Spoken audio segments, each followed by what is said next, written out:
You've reached the HubSpot Help Line. It's Rob, it's George, it's Casey, Kyle, and Chris. Admin, call in, then tune in. You can't miss this. Every Wednesday at 10. Streaming straight from LinkedIn. Helping with HubSpot. Building community is our philosophy, and we're so proud to be. Helping you with HubSpot. Orange, you so glad that it's time for the HubSpot Help Line.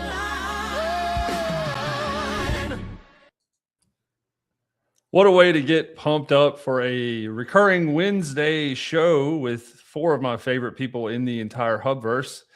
It's the HubSpot Help Line. I am Rob, aka the Mayor of Inbound. I am joined by Chris Carolyn, even though it's not the holidays, Mr. George B. Thomas, the wonderful Casey, Greyhound of the Helpline, Hawkins, and the one, the only, the original HubSpot Evangelist, Kyle Jepson. How are we doing on this Wednesday? Doing great. Excited to be back with the crew. Doing good. Good. Any time spent with you guys is amazing time. I have condensed the intro, by the way, George, to the feedback I received earlier about it being almost too long and long-winded. I've condensed it a little bit. So who would have said that? Sorry, I'm going to drag it out a little longer now. Every Wednesday, I have this question, and I'm finally brave enough to ask it. This happened while I was out on parental leave.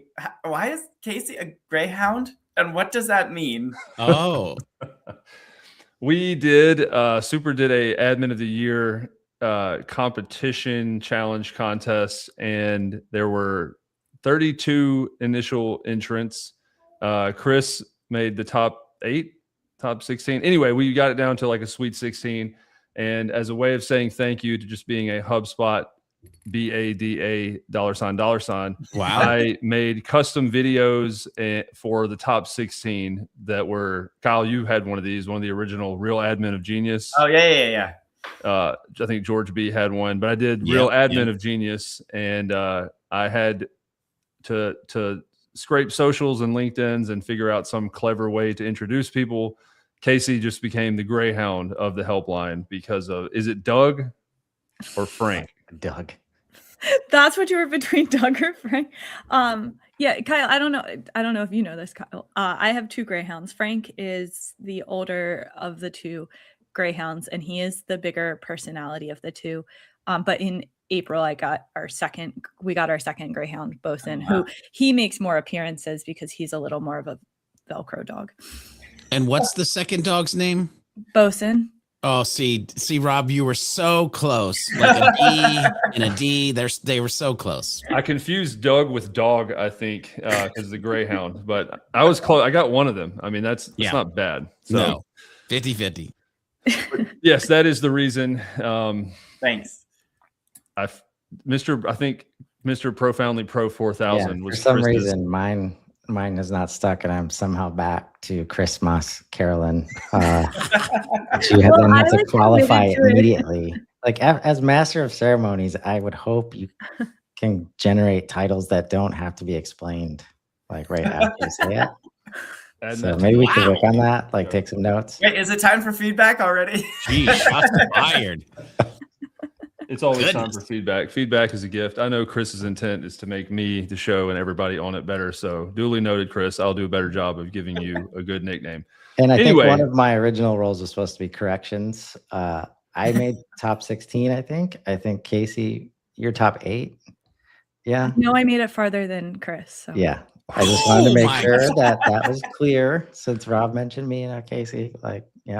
Casey crushed it. I know that she made it further too because she got a custom song, by the way, which was the reward for making the top 8, which I thought it was pretty good. I did a pretty good job on those custom songs. You always kill it, Rob. Where did you announce Admin of the Year?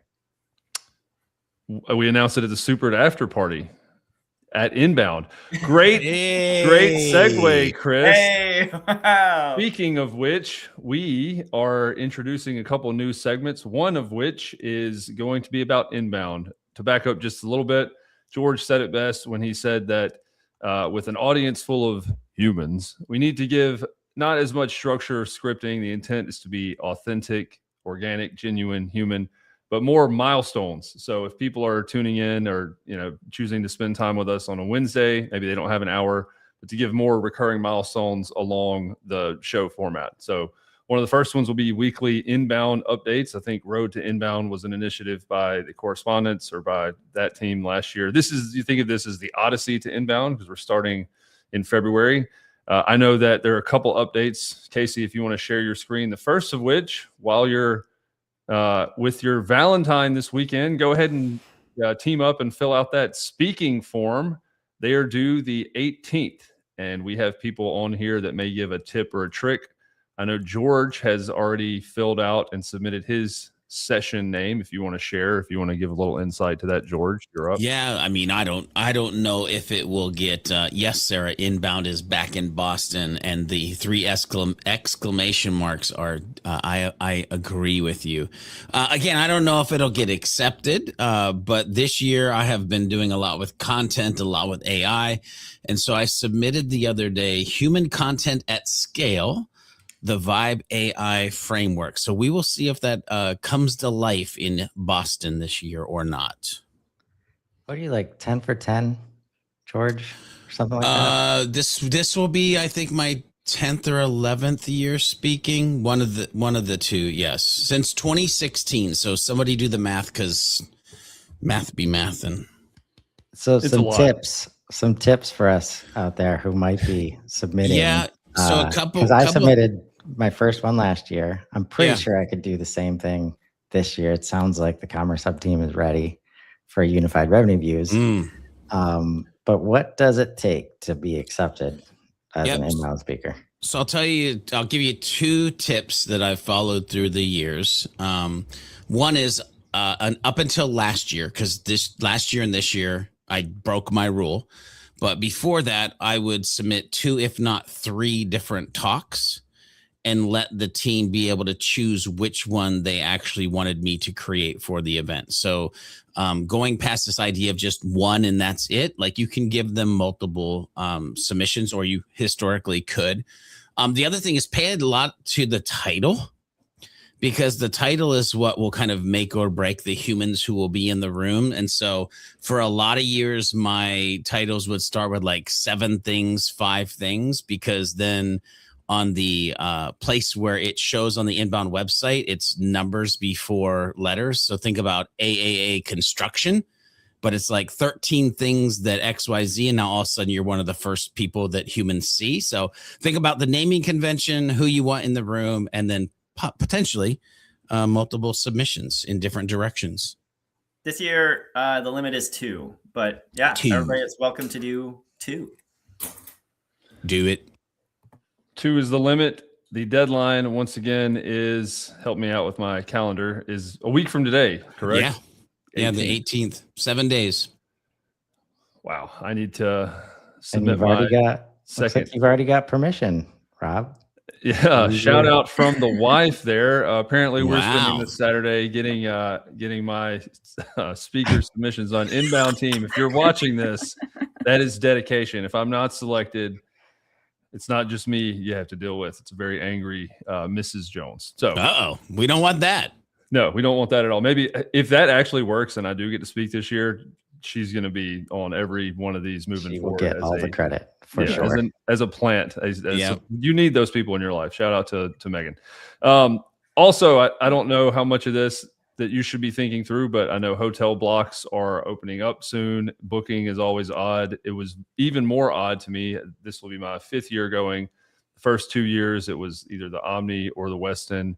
And then we did not book as early, and we had to walk 25 minutes from somewhere in wherever it is. I'm not as familiar with Boston, but it was. You should go ahead and prioritize getting a spot if you know you're going to inbound.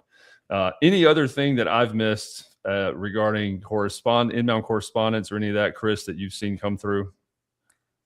No, as you mentioned, this is pretty early for us to get started talking about it, and I would have to cede to Kyle if there's any other information that we should share.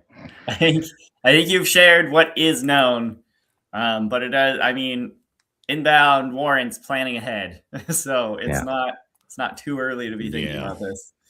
As prepped as we can be, helping the audience stay as prepped and on top of things as possible. Speaking of that, we are going to, George said that he talks way too much, and so do I, and sometimes Kyle. But we want to give this a new segment that I think we're all very excited about, which is one of two options or both. Feature of the week. So because so many things are being updated, changing in HubSpot, there are tons of things that you could focus on. Casey's going to share with us, having done this earlier in the week, and I know that you're doing other shows and content later in the week, the feature that you need to pay attention to this week, followed by a quick, do you have the quick win of the week prepared too? I'm ready. Oh, man. See, look, I'm so speaking curious. of preparedness, here we go. I'm going to turn it over to Casey, and we will work on the production graphic for this. I got to be honest, as a guy who is on, one of the guys who is on the customer platform podcast that we do daily at in the morning, I'm really curious about what you're going to pull out the bag right now, Casey. For the update of the week? Yeah. So over the last 7 days, we covered over 40 updates. Crazy. They spanned AI and automation, customer agent last week. Yeah, Chris, I got to build. Don't get too eager there with the screen sharing. AI and automation, customer agent got a 28-day free trial. We got Breeze property validation. Videos in HubSpot made a big push. We have video capture. That beta came out on Monday. And then there's also the HubSpot video embedding in CRM emails and help desk. George was ready to cancel all of his subscriptions and move all into HubSpot. There were also some real advancements in data quality and CRM infrastructure, email property types, and HubSpot and Salesforce now supporting company merging. Also on the CPQ and commerce front, we can capture buyer details in quotes and manually retry failed payment cards. And we have some brand support on invoice payment links and subscriptions if you're using the brands add-on. Teams and admin management got a big improvement as well with the multiple main teams, full functionality. That was a big push in the HubSpot community, and that got announced over the last week as well. And then calendars and meetings. Just today, the sync of recurring meetings to HubSpot. We covered that on the show this morning. And I admitted I didn't know why my reoccurring meetings weren't syncing. I thought I had it set up wrong, but turns out I was not wrong. But the number one update of the week, in my personal opinion. Okay, Go, Chris. Breeze Assistant prompts reimagined. Oh, yeah. This is my top update of the week because I think you and anyone can really benefit from this specific update. If you don't know, as of yesterday, Breeze Assistant now uses @mentions on CRM object searches, saved prompt libraries, reusable templates, and placeholders. And users can organize those saved prompts with tags to help them use Breeze Assistant better. What does this look like in practice? I can type in here, has Taylor Swift attended a meeting lately? Oh, you should have asked if Taylor Swift attended your lead scoring workshop. This is a demo portal, so I think the answer is going to be no either way. But I'm able to actually tag, so Taylor doesn't have any recorded meetings on her timeline. We're still working on that, maybe next week. So good. So good. I love this one. I think that I emailed, I don't even know how many clients of you've got to check this out. I do like that Sarah in the comments though, because we stumbled across one this week, Casey, and that was the HubSpot Everywhere. That's in the Sales Chrome extension. Yes. That was a fun one, but I do agree with you that hopefully people read this update and go and start to use and leverage Breeze at a more detailed and more powerful way. Yeah, I think that's what I'm excited about with any Breeze updates. Just making Breeze more helpful. I know that it can be hard to change our workflows, and if you've tried Breeze and it hasn't worked for you, it can be hard to get yourself mentally to go back. But they keep making improvements. Yep. I need to ask Kyle about a specific update. Uh-oh. The video capture in HubSpot. Yeah. How happy are you to see that? I am really happy. I think it's so for anyone who missed it, HubSpot now in a Content Hub has native recording. You can capture your screen, you can capture your camera, you can capture your mic, and it's an output very similar to if you've ever done like a Loom or a Vidyard sort of thing. It's going to be your screen recording and your camera recording small in the corner, which is just great. There's an update that is in the works that is, I believe, rolling out this week, where from help desk and from one-to-one emails on like contact records, you can insert videos from your HubSpot video library. Once those two things become even more connected, sending one-to-one videos inside of HubSpot will be like fully native, and that's really powerful. For me, in my my daily social videos, I'm not yet ready to use HubSpot just because I go from full screen camera, then cut to full screen recording, and then back to full screen camera. And the editor is not a multi-track video editor at this point, but the video editor is multi-track. You can edit audio, you can overlay images. It's a pretty sweet little recording tool, and to have it fully baked into HubSpot and get all like the analytics and things that come with that, I really think people should be very eager to try it out. Very, very low barrier to entry. All right, HubSpot product team, you heard it here first. Kyle wants full video and full desktop. They know. They know. I would take that too, because what we didn't mention in that, like you can insert videos in this, and you can start here, is the middle. And that is that you have a full-blown freaking editor in HubSpot as well, like a Descript, if you will. Yeah. And so imagine a world where you did have, even if you don't have, what you have right now, and being able to shoot it in HubSpot, edit in HubSpot, publish it on social, or insert it into any of these places in HubSpot. It's just mind-boggling. Now, if we get to the point where during that edit, we can go full video, circle video, screen, like, wow. Yeah. And I would like, I think the difficulty, I've used a lot of video editor. I've recorded a lot of videos. The difficulty is a balance between simplicity and power, right? Like HubSpot in this instance has gone all in on simplicity. I've quickly found that I'm not like a professional grade video editor, right? And sometimes just to do very basic things, I have to get video editing software that has all the buttons and knobs that I don't know how to use, and it's very hard and it's very heavy lift. But HubSpot is simple but powerful is like, that's our thing, right? And so I'm eager to see if this is, if we can get there. And like the way you described it, George, it could be as simple as that, right? If I could just slice the timeline and on each one, click it, and the option is full camera, full screen recording, camera overlaid on screen recording, like that would be sufficient for me, right? And that would be pretty great. I think it'd be sufficient for 95% of sales reps that aren't even currently doing one-to-one video. And I think it'd be 99% available for anybody who's just trying to do quick off-the-cuff content, which should be everybody, by the way, because in the future, if you're not building a brand, what are you doing? Okay, I'll stop there. And I will say, like, because I publish all my social posts through HubSpot, I am using HubSpot Video in some sense. I record using a desktop software, but then I upload it into HubSpot. Now it's in HubSpot Video. I use HubSpot Video for branded captioning, which is great.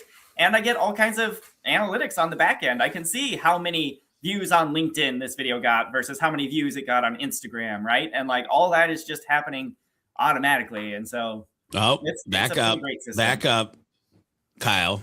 It's happening automagically. All right. That's how it's happening. Come on now. Automatically. You don't have Kyle yet. I had a moment of terror there where I thought I had promised something the system didn't actually do. No. That's been one of the things. I don't know whether to transition into another thing that we talked about before the show, but it seems like as good of a time as any.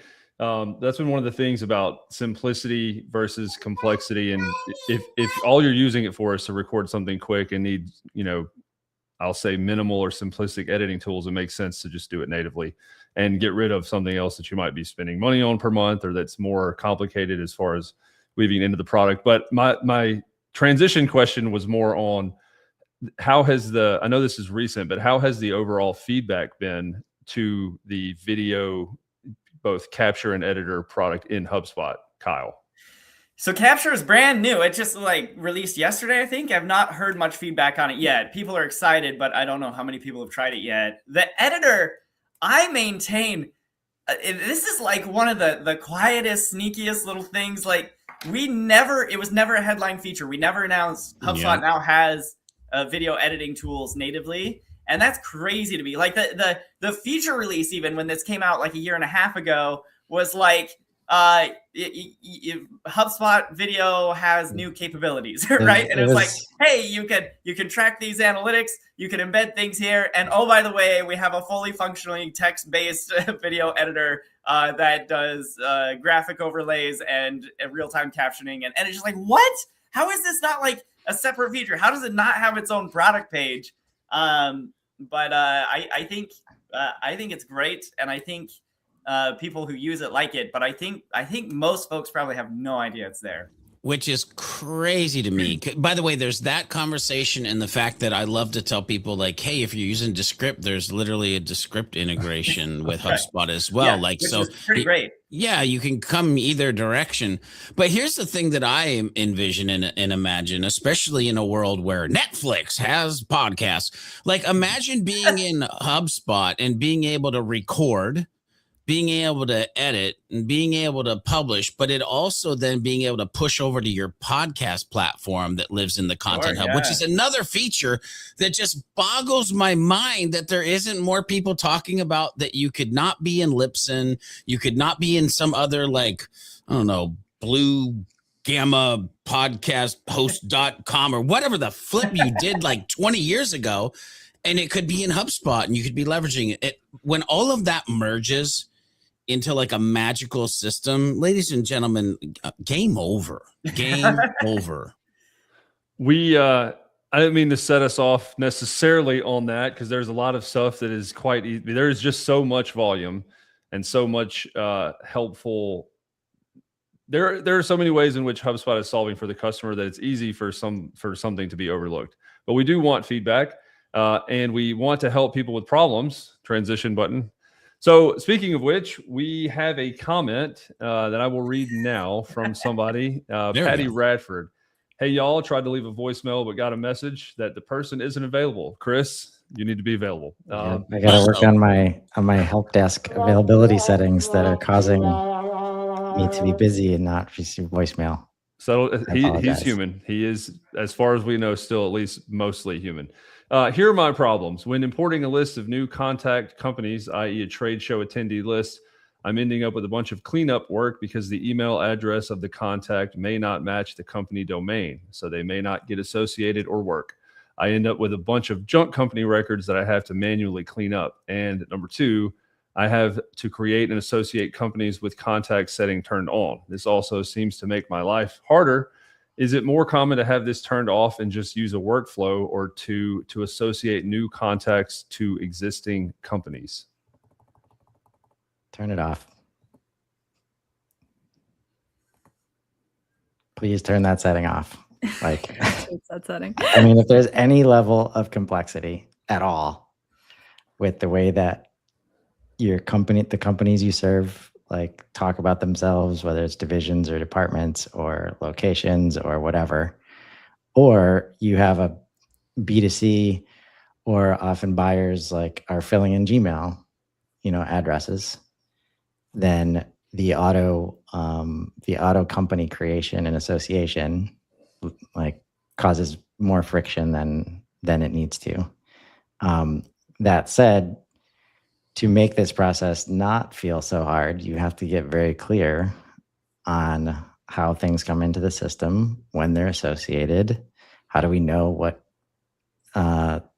what data we're using to make that association. So modeling and mapping the data flow is super important to make this easier. Chris, if you don't, when you turn that off, do you use workflows, or are you manually associating? I emphasize the manual part first, just so you know how it needs to work. I think people often jump to the automation and they want that part to work, but then you run into, I think at the heart of this is we can't rely on the domain of a company to support our data structure in HubSpot. But again, if there's any level of complexity, if it's always a one-to-one, this domain is always going to equal this company. And there's never any like mergers and acquisitions that cause, oh, the company name's this, but the domain name is this, right? Like that's what I see most people trying to solve for. But I would say we can't forget to leverage the domain name when it makes sense. So for instance, if I'm at an event and I have people who like they use Gmail, but because I was like, I don't know, had a conversation and could make a note that they work for XYZ company, I can have a row in a CSV that I'm importing that is company domain. And now those contacts will auto associate with that domain. We also have to remember that company domain is how HubSpot dedupes the actual thing, the companies as well. So like there are some places where this is very important and where we could leverage it. And so like what's funny, Chris, is you said, turn it off. And for years, I've been the guy that says, oh man, if you use business domains or like it's a B2B motion, turn that sucker on, because now you like saved a metric butt ton of time versus manually associating. So I think there's an interesting understanding of what do I need when I'm doing an import? What kind of business do I actually have? And what's the mass number versus outliers of emails that are coming into the database? And then I can make the decision of off or on with the conversation that we're having today. Is the difference of opinions there just needing more context or more of a specific use case? Or is this something that, Chris, you would say 100% is manual every time without mapping out, and George, you would say 100% leave it on? It should be like, why is there a difference, or why is there two different viewpoints here? Chris, do you want to go first? Yes, I do. Good. This comes from the world of one contact, one deal, one company. Like was the best practice for using HubSpot. And we just don't live in that world anymore. Like, and this was one of the first Let's Build shows I did. Like, I don't think it's news to most that parent-child company management in HubSpot is not a great muscle in the ecosystem, and a lot of people need help with it. Meanwhile, addresses and the management of those things are central to the business, and they still haven't solved for it, right? And the example I gave is if like HubSpot.com comes in and the team member that we want to work with, or the product manager, whoever, is in Ireland, versus San Francisco, right? HubSpot.com as a one company record is not going to help solve for that, right?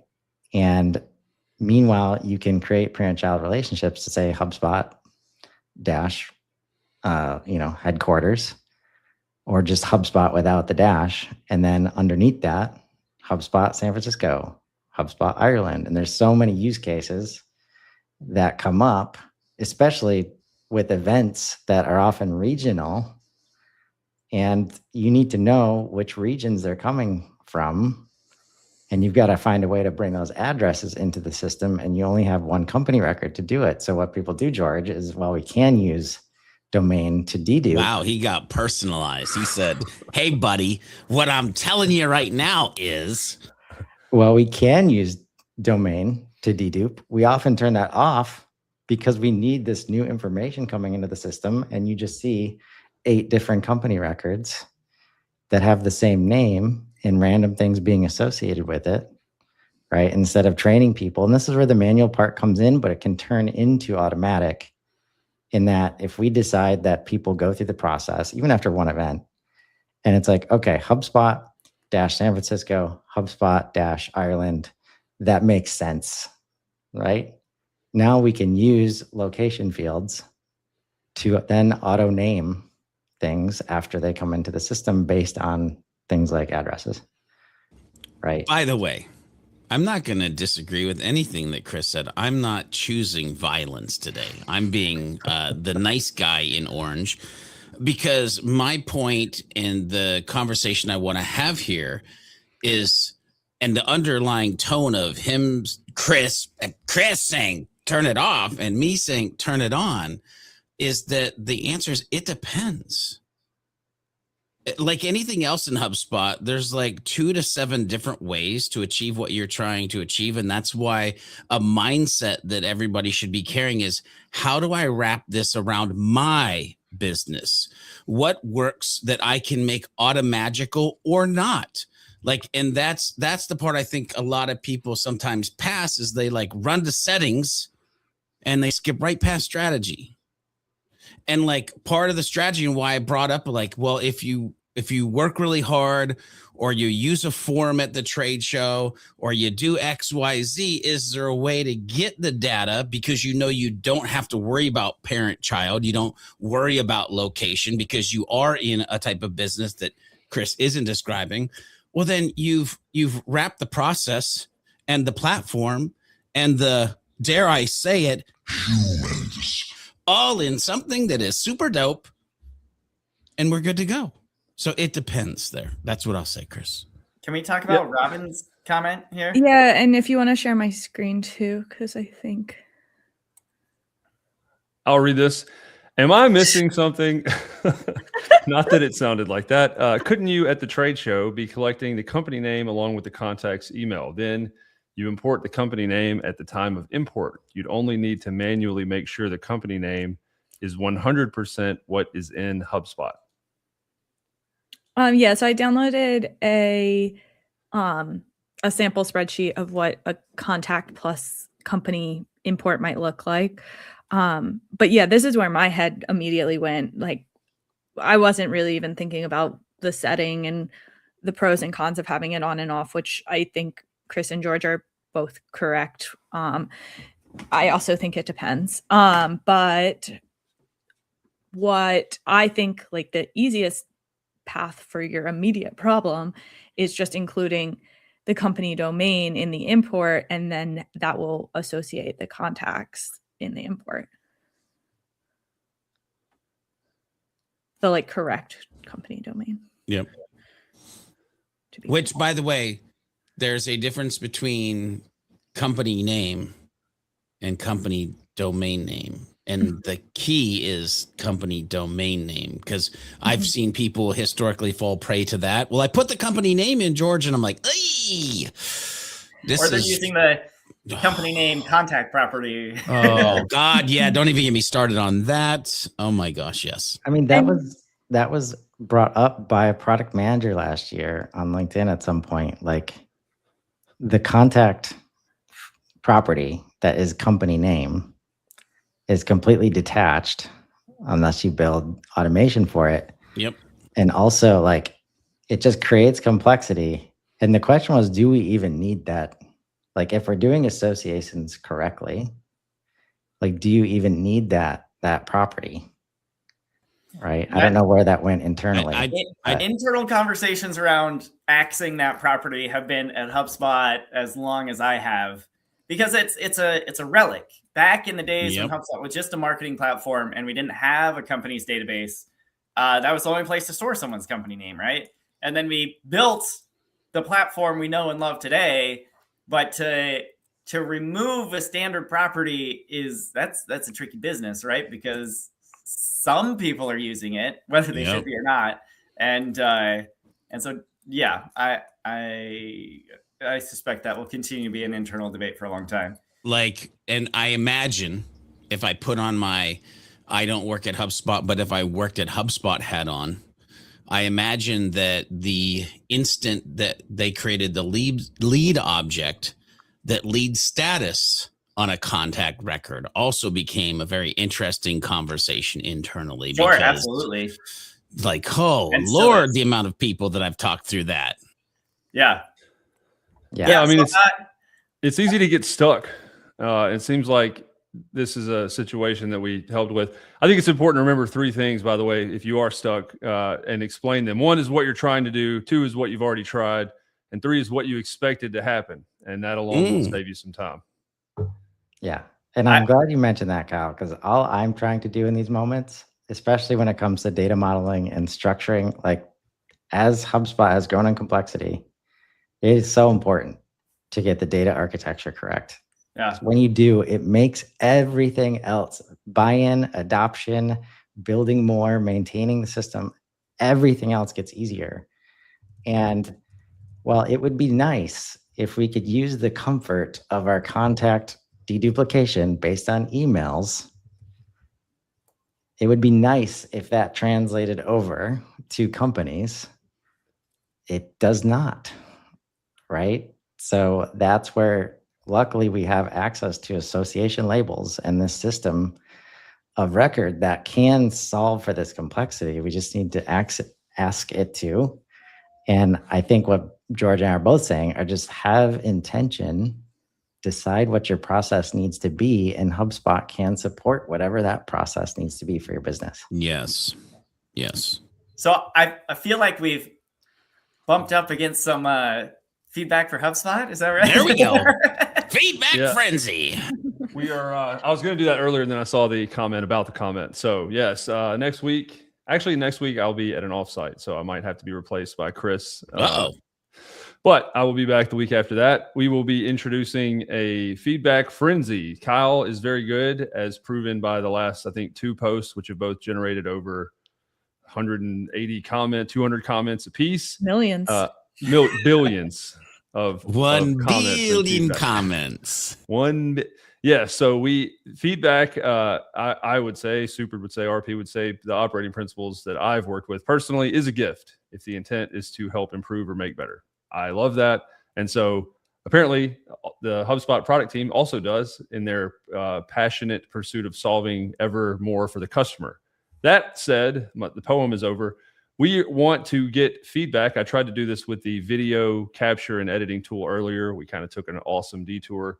But any feedback, the intent here is to go leave comments. Kyle will do his darndest, as he's proven, to get them to the product team and to whoever can action them in a way to, I've forgotten this 3 or 4 times now, but Dharmesh's thing about the 1,000 smiles, 1,000 tiny delights. Yeah, which is amazing in and of itself. But Kyle, if you wanted to expand on that a little bit further about the types of feedback. HubSpot product team has always sincerely desired your feedback. They've not always been super organized so that when someone gives me feedback on LinkedIn, I know what to do with it. That problem has largely been solved internally. So anytime you see me here or anywhere, happy to be the HubSpot feedback guy. Let me know what's bugging you, what you wish HubSpot would do, what it's not doing quite right. And happy to channel those to the right teams.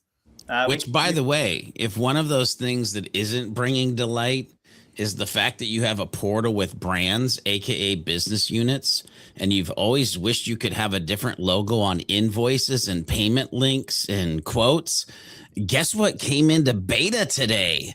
That, and you should go check it out. I'm just saying, because I was like, hallelujah. That's another email that's sent out to multiple clients, just letting everybody know.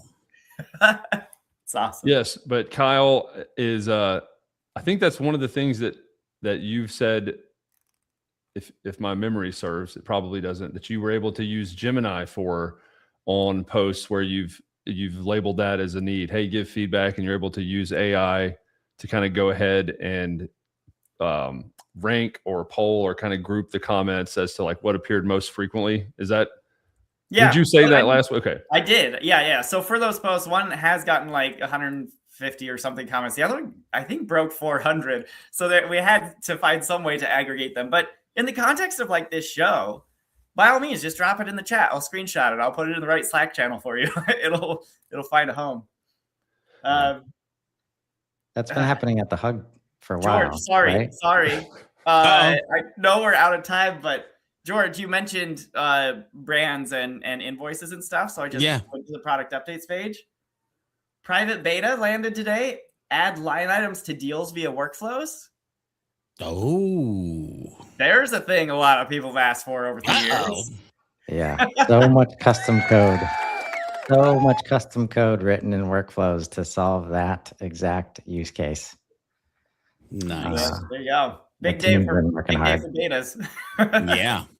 Yeah. So that's a great thing to celebrate. And I know that, Kyle, you just mentioned we were coming up on time. We have two more things we could get into, both of which have been hinted.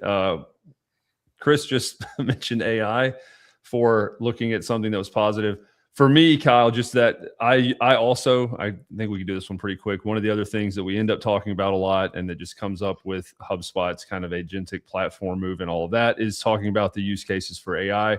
I just want you to know that I used the Gemini screen reading feature this week to save I can't even fathom how much time I saved with that. Just like, I wonder if this actually will work on what I'm needing it for. And I wish I could hug you right now. I saw it. I was like, I wonder if this works. Saved me probably 3 hours of time. Amazing. So there are AI things that we will have, like an AI win of the week. But in order to get all the way back to Casey, I don't know if you still had the win of the week that we did not quite get to, or if you wanted us to go ahead and move to something else. I can do it. It's a quick one.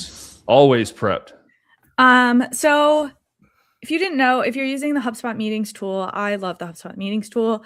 By default, it is set up to use the first name and the last name of whoever the meeting is booked with and your name. I had a client reach out to me this week. Their sales team was getting confused about who these people were. It's a B2B organization, and they were like, how can we add more context? Easy. Click this personalize button. And you can say, Casey is meeting with, and now I can add a couple of tokens. There's not everything here, but I can definitely add what my client needed, which was the company name specifically. And that was all I needed to do to make their sales team have a lot more context in their calendars this week. Nice, easy, simple. Love it. Thank you for that. We can and should and probably should just have you lead more of the show with your screen being shared to deliver more of your awesomeness, unless we have people that call in, and then you can walk them through whatever they need. I know we're coming up on time. I really quick wanted to introduce a final thing. George, I quoted you on a post that you had yesterday, and you didn't even notice it. So something else I might try to sneak in just for my own pleasure and for viewers is quoting George B. Thomas without him knowing to score points. When you're stuck, the fastest way to get help is to explain these three things clearly. You literally posted yesterday. So just wanted to attribute that wisdom to you, sir. Thank you for that. It made me look smart, and you didn't even call me out on it. I mean, listen, it sounded familiar, but I was just going to let it roll, my friend. I was going to let it roll. Maybe I shouldn't have called myself out, but I am made better by the people I surround myself with. Can't think of anybody that has helped more with that than you four. That being said, please continue to leave voicemails. Chris's only priority until it is fixed is to fix the voicemail so that people can call in and actually leave one, or perhaps talk to a clone of either Chris, George, Kyle, or Casey. And thanks, Patty, for trying. Yes, thank you for trying. That is about to get solved on the Value First office hours that we're about to go do. Casey will be there supervising to make sure I fix it. So we'll get that fixed. Ultra prepared, ultra responsive. We are humans after all. Not sure about Chris or George, but most of us are, at least in a high majority, still human. Thanks for tuning into the HubSpot Help Line. We will see you next week. I'm a human. Hello. You've reached the HubSpot Help Line. Help line, help line. It's Rob, it's George, it's Casey, Kyle, and Chris. Admin, call in, then tune in. You can't miss this. Every Wednesday at 10.